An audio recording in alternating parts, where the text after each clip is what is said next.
आज का हमारा नया चैप्टर है, चैप्टर नंबर 8 मैकेनिक्स का। और इसमें हमने दो मेजर टॉपिक पढ़ने हैं, वर्क और एनर्जी। इसके साथ साथ हम थोड़ा सा पावर के बारे में भी देखेंगे इस चैप्टर के अंदर। तो सबसे पहला हमारा जो टॉपिक है ये है, इसमें हमने वर्क के बारे में पढ़ना है कि वर्क क्या होता है। और दूसरा हम जो वर्क पढ़ेंगे वो कांस्टेंट फोर्स की वजह से जो वर्क हो रहा है उसको हम देखेंगे कि उसको किस तरह से हमने फाइंड करना है। सबसे पहली बात ये कि कांस्टेंट फोर्स का क्या मतलब है। आप जानते हैं कि फोर्स एक वेक्टर क्वांटिटी है और वेक्टर में दो बातों का कम से कम ख्याल रखा जाता है, मैग्नीट्यूड एंड डायरेक्शन।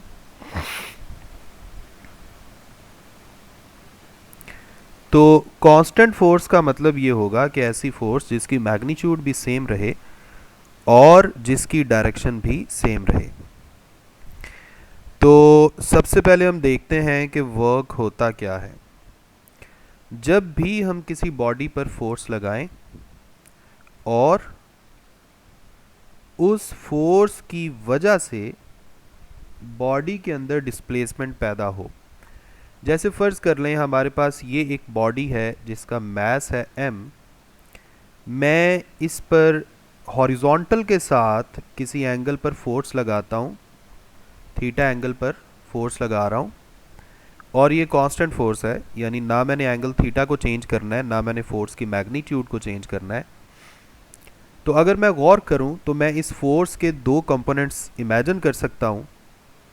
एक हॉरिजॉन्टल कंपोनेंट जो थीटा वाली साइड पे होगा, that would be F cos theta, और दूसरा वर्टिकल कंपोनेंट जो वाई एक्सिस की तरफ होगा, that would be F sine theta.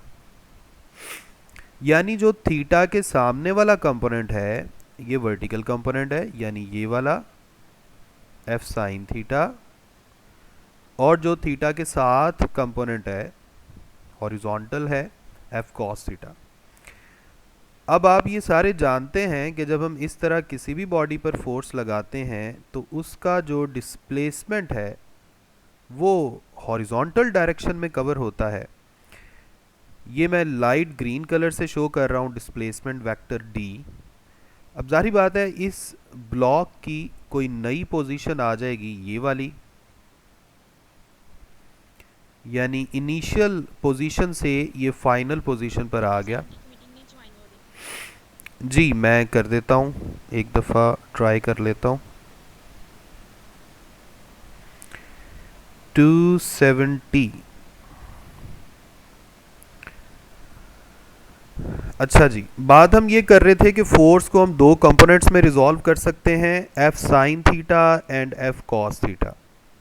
F cos theta जो है ये बिल्कुल उसी डायरेक्शन में है जिस डायरेक्शन में डिस्प्लेसमेंट हो रहा है, लेकिन एफ साइन थीटा जो है ये डिस्प्लेसमेंट के साथ 90 के एंगल पर है। इसका मतलब ये हुआ, हम कह सकते हैं कि फोर्स के कौन से कंपोनेंट ने बॉडी को मूव करवाया है, वो है फोर्स का एक्स कंपोनेंट, यानी हॉरिजॉन्टल कंपोनेंट। यानी डिस्प्लेसमेंट के कवर करने में सिर्फ एफ कॉस थीटा का रोल है। जो वर्टिकल कंपोनेंट जो वाई एक्सिस के अलोंग लग रहा था उस डायरेक्शन में तो बिल्कुल भी डिस्प्लेसमेंट नहीं हुआ। इसका मतलब है फोर्स के वर्टिकल कंपोनेंट की वजह से डिस्प्लेसमेंट कितना है, ज़ीरो। तो इसकी वजह से जाहिर बात है वर्क भी ज़ीरो ही होगा। यानी हम कह सकते हैं कि फोर्स का सिर्फ एक्स कंपोनेंट वर्क करता है। तो अगर फोर्स का सिर्फ एक्स कंपोनेंट ही वर्क करता है तो फिर हम वर्क को मैथमेटिकली इस तरह से डिफाइन कर सकते हैं, that component of force in the direction of displacement multiplied by the magnitude of displacement. इस तरह से ये डॉट प्रोडक्ट या स्केलर प्रोडक्ट की बेसिक डेफिनेशन हो जाती है और हमारे पास वर्क का मैथमेटिकल फॉर्मूला बन जाता है एफ डॉट डी, यानी dot product of force and displacement. और चूंकि वर्क को डिस्क्राइब करने में डायरेक्शन की बताने की ज़रूरत नहीं पड़ती। वैसे भी ये डॉट प्रोडक्ट है, तो इसलिए हम कह सकते हैं work is a scalar quantity. अच्छा, इसके बाद हम ऐसा करते हैं एक स्पेशल केस लेते हैं कि फ़र्ज़ कर लें जो डिस्प्लेसमेंट था वो बड़ा स्मॉल था, और स्मॉल डिस्प्लेसमेंट को हम डी एक्स के साथ जाहिर कर देते हैं, और इसके ऊपर जो हम कांस्टेंट फोर्स लगा रहे थे वो एफ थी। तो फिर जाहिर बात है इस फोर्स की वजह से स्मॉल डिस्प्लेसमेंट कवर करने में जो स्मॉल वर्क हुआ इसे हम डी डब्ल्यू का नाम दे सकते हैं। ठीक है।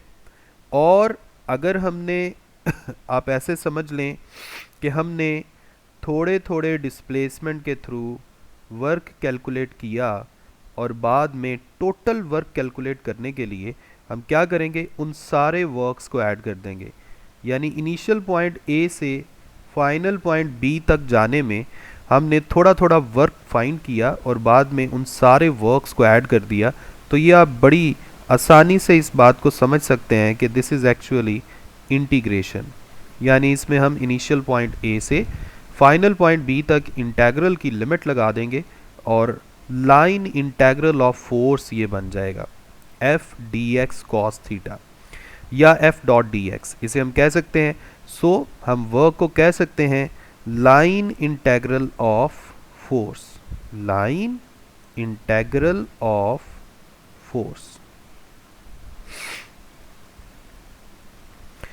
इसके बाद है कुछ फर्दर डिस्कशन वर्क के ऊपर। वर्क जो है वो पॉजिटिव भी हो सकता है, नेगेटिव भी हो सकता है, और ज़ीरो वर्क भी हो सकता है। अब ज़ाहिर बात है मैं आपको एक छोटा सा पहले आइडिया दे देता हूँ। वर्क का बेसिक फार्मूला तो हमने पढ़ा हुआ है, F D cos of theta, यानी dot product of force and displacement. अब ज़ाहिर बात है वर्क पॉजिटिव कब होगा, जब कॉस थीटा की वैल्यू पॉजिटिव आएगी, और वर्क नेगेटिव कब होगा, जब कॉस थीटा की वैल्यू नेगेटिव आएगी। तो हम डिस्ट्रीब्यूशन कर लेते हैं, फ़र्ज़ कर लें सबसे पहले हम यहाँ लिख लेते हैं जी पॉजिटिव वर्क, और दूसरी साइड पे लिख लेते हैं नेगेटिव वर्क। अब पॉजिटिव वर्क कब आएगा, जब कॉस थीटा की वैल्यू पॉजिटिव होगी। अब आप मुझे ये बताएं कि कॉस थीटा की वैल्यू पॉजिटिव कब कब होती है। अगर मैं चारों क्वाड्रेंट्स इमेजिन करूं, तो उन क्वाड्रेंट्स में से फर्स्ट क्वाड्रेंट में तो सारे पॉजिटिव होते हैं, और फोर्थ क्वाड्रेंट में कॉज पॉजिटिव होता है। ऐसा ही है, फर्स्ट और फोर्थ में कॉज पॉजिटिव होता है ना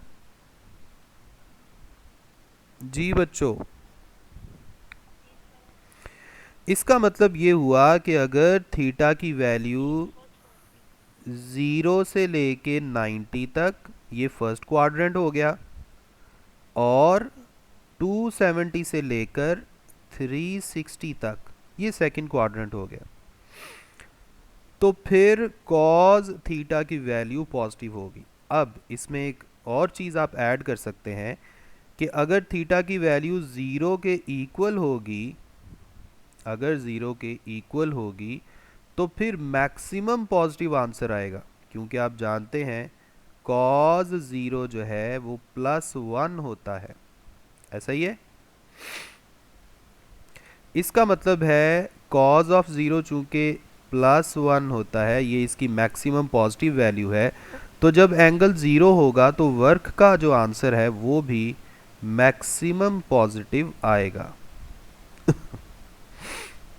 ठीक हो गया। इसी तरह हम 0 और 360 को एक ही जैसा कंसीडर कर सकते हैं, क्योंकि जब सर्कल स्टार्ट ले रहा होता है तो एंगल 0 होता है, और जब सर्कल एंड हो रहा होता है तो फिर भी एंगल 360 होता है। तो इन दोनों का मतलब एक ही है। ठीक हो गया। इसके बाद हम नेगेटिव वर्क की बात करते हैं। देखें नेगेटिव वर्क कब होगा, जब कॉस थीटा जो है उसका आंसर नेगेटिव होगा, और ये सेकंड और थर्ड क्वाड्रेंट में होगा। ठीक है। सेकंड क्वाड्रेंट का क्या मतलब है, theta greater than 90 and less than 180 degree. इसी तरह theta greater than 180 degree and less than 270 degree, ये थर्ड क्वाड्रेंट हो गया। ठीक हो गया। लेकिन इसमें एक और चीज़ आप ऐड कर सकते हैं कि अगर थीटा 180 के इक्वल होगा तो फिर भी वर्क नेगेटिव ही होगा, लेकिन इस वर्क को आप मैक्सिमम नेगेटिव कहेंगे, क्योंकि हम जानते हैं cos 180 जो है इसका आंसर -1 होता है, और -1 cos फंक्शन का मैक्सिमम आंसर है लेकिन नेगेटिव। इसका मतलब है अब वर्क जो है वो भी मैक्सिमम होगा लेकिन नेगेटिव होगा। जी बच्चों, यहाँ तक आपको सारी बातों का पता चल गया जो मैं आपको बता रहा हूँ पॉजिटिव और नेगेटिव वर्क के बारे में।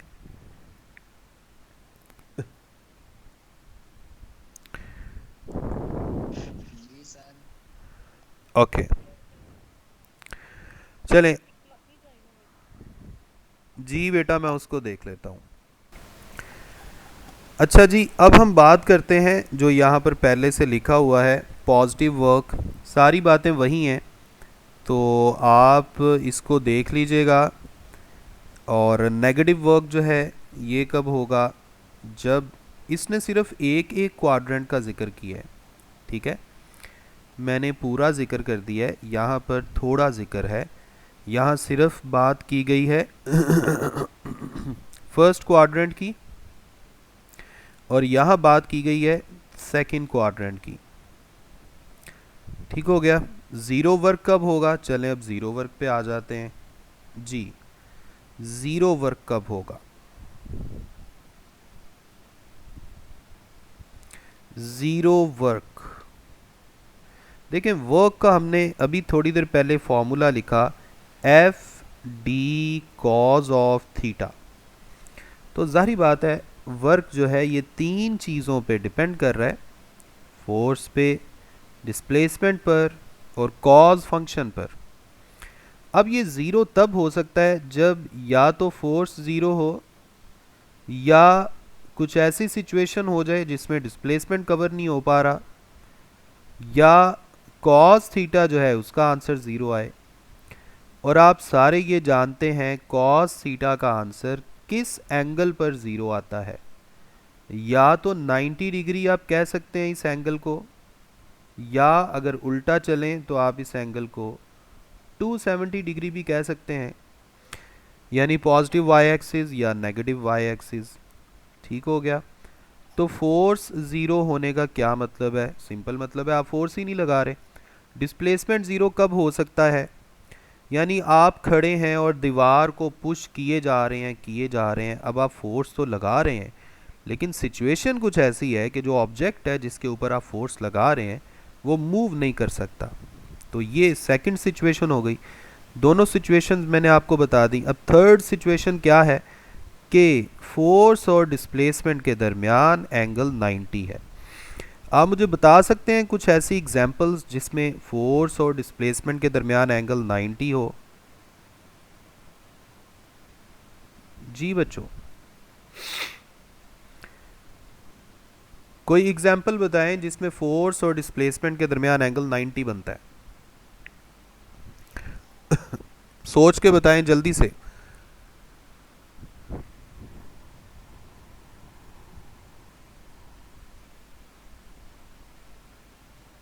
सो गए हैं क्या?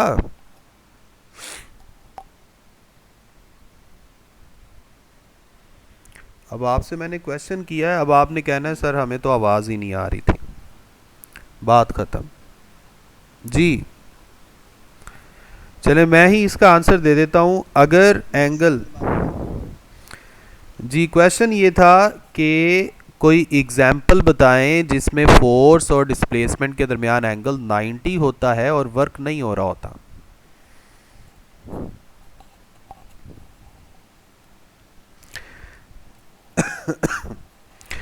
बेटा सबसे पहली एग्जाम्पल है सेंट्रीपिटल फोर्स। सेंट्रीपिटल फोर्स जो है ये जब ऑब्जेक्ट पे लग रही होती है तो ये हमेशा रेडियस के अलोंग लगती है। सेंट्रीपिटल फोर्स हमेशा रेडियस के अलोंग लगती है, towards the centre of circle. हाँ, मैग्नेटिक फोर्स भी होती है, बिल्कुल। तो अभी मैं सेंट्रीपिटल फोर्स की एग्जांपल दे रहा हूँ। इसमें आप देखें जो डिस्प्लेसमेंट है वो तो टेंजेंट के अलोंग होगा हर इंस्टेंट पे, सेंटीपिटल फोर्स जो है वो towards the centre of circle है, और टेंजेंट और रेडियस के दरमियान एंगल 90 होता है। इसका मतलब है सेंटीपिटल फोर्स की वजह से भी ज़ीरो वर्क होगा। इसी तरह आप इसकी दूसरी एग्जांपल दे सकते हैं, magnetic force on a charged particle moving in uniform magnetic field. ये उसका फॉर्मूला आपने पढ़ा हुआ है। अब देखें, चूंकि ये जो मैग्नेटिक फोर्स है ये वेक्टर प्रोडक्ट के थ्रू एक्सप्लेन की जा रही है, तो हम जानते हैं वेक्टर प्रोडक्ट में जब दो वेक्टर्स आपस में क्रॉस प्रोडक्ट के थ्रू मल्टीप्लाई होते हैं तो जो रिजल्टेंट जो प्रोडक्ट वेक्टर आता है ये हमेशा इन दोनों वेक्टर्स के परपेंडिकुलर होता है। इसकी डायरेक्शन हम राइट हैंड रूल की मदद से फाइंड करते हैं, यानी हम कह सकते हैं this force would be perpendicular to velocity as well as perpendicular to magnetic field. अब अगर ये वेलोसिटी के परपेंडिकुलर है तो हम ये भी कह सकते हैं कि ये डिस्प्लेसमेंट के साथ भी 90 के एंगल पर होगी। अब चूंकि डिस्प्लेसमेंट के साथ 90 का एंगल हो गया, तो इस कंडीशन के मुताबिक जो अभी अभी हमने लिखी है, मैग्नेटिक फोर्स भी कितना वर्क करती है, ज़ीरो वर्क। जी, कोई और एग्जांपल ज़हन में आ रही है?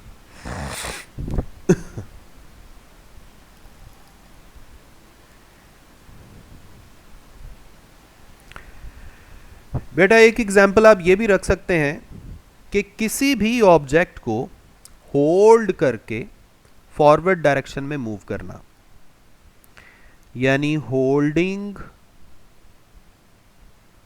सम ऑब्जेक्ट एंड मूविंग फॉरवर्ड। अब अगर आपसे ये पूछा जाए कि आप अपने हाथ की मदद से कोई वर्क कर रहे हैं या नहीं कर रहे, वो अभी हम डिस्कस करने लगे हैं। फ़र्ज़ कर लें आप किसी ऑब्जेक्ट को होल्ड करके रखे हुए हैं। अब होल्ड करने का मतलब होता है किसी भी ऑब्जेक्ट को ज़मीन पर गिरने से बचाना। अब वो कैसे आप करेंगे? किसी ऑब्जेक्ट का वेट है mg जो वर्टिकली एक्ट कर रहा है वर्टिकली डाउनवर्ड, तो आपने अगर इसको होल्ड करके रखना है तो जितना इसका वेट डाउनवर्ड लग रहा है उतना आपकी एक्सटर्नल फोर्स होनी चाहिए जो आप अपने हैंड की मदद से इस ऑब्जेक्ट पर एक्सर्ट कर रहे हैं अपवर्ड डायरेक्शन में। अब देखें ये दोनों फोर्सेस एक दूसरे को बैलेंस कर रही हैं और इस ऑब्जेक्ट का रिजल्टेंट जो इसकी मोशन है वो क्या होगी, रेस्ट पर, यानी ये मूव नहीं करेगा। अब अगर आप इस ऑब्जेक्ट को होल्ड करके अपने हैंड की मदद से आगे चल रहे हैं तो इस ऑब्जेक्ट को भी कोई ना कोई डिस्प्लेसमेंट मिल रहा है जो आगे की तरफ है, और इसको होल्ड करने में जो आपने फोर्स लगाई थी वो वर्टिकली अपवर्ड थी। दोनों में एंगल कितना होगा, 90 डिग्री, और अगेन इस सिचुएशन में भी वर्क हो जाएगा ज़ीरो, क्योंकि F D cos of theta, F D cos of 90 और ये ज़ीरो। अब आप लोग ये भी क्वेश्चन कर सकते हैं कि सर फिर ये मूव क्यों कर रहा है अगर इस पे वर्क ही नहीं हो रहा। असल में यहाँ पर क्वेश्चन ये था कि हमारे जो हैंड की वजह से जो फोर्स है वो वर्क कर रही है या नहीं कर रही, तो आप कहेंगे नहीं कर रही। लेकिन आप खुद मूव कर रहे हैं, यानी आप अपनी लेग्स की मदद से, अपने फुट की मदद से बैकवर्ड डायरेक्शन में फोर्स लगाते हैं, फिर रिएक्शन के तौर पे अर्थ जो है वो फोर्स ऑफ फ्रिक्शन की वजह से फॉरवर्ड डायरेक्शन में आप पे फोर्स लगाती है और आप मूव करते हैं। जाहिर बात है आप मूव करेंगे तो जो कुछ आपने होल्ड किया हुआ है वो भी साथ साथ मूव कर रहा है। ठीक है, तो ये था आपका ज़ीरो वर्क और उसकी एग्जाम्पल। टोटल हमने 3 एग्जाम्पल्स की हैं, बहुत सारी एग्जाम्पल्स और भी हो सकती हैं। अच्छा जी, ज़ीरो वर्क हो गया। इसके बाद है यूनिट ऑफ वर्क। सिंपल सी बात है, वर्क जो है ये एनर्जी, आप कह लें कि एनर्जी होगी तो वर्क होगा। अगर वर्क हो रहा है तो समझें कहीं ना कहीं से एनर्जी लग रही है। एनर्जी और वर्क जो है इसका सेम यूनिट होता है, ऐसा यूनिट जूल होता है, और 1 joule is equal to 1 newton into metre. यानी अगर आप 1 न्यूटन फोर्स लगाएं और ऑब्जेक्ट 1 मीटर डिस्टेंस कवर करे तो हम कह सकते हैं कि हमने 1 जूल वर्क किया है। इसके कुछ और भी यूनिट्स हैं। ब्रिटिश सिस्टम में इसका यूनिट फुट पाउंड है। The unit of work is dyne centimetre called अर्ग। सीजीएस सिस्टम में इसका यूनिट अर्ग है। The unit of work dealing with atomic nuclear particles electron volt, ये भी आपने पढ़ा हुआ है। तो ये था आपका आज का टॉपिक। ओके बच्चों, अपना ख्याल रखें, अच्छा अच्छा पढ़ें, मुझे अपनी दुआ में याद रखें। अल्लाह हाफिज़।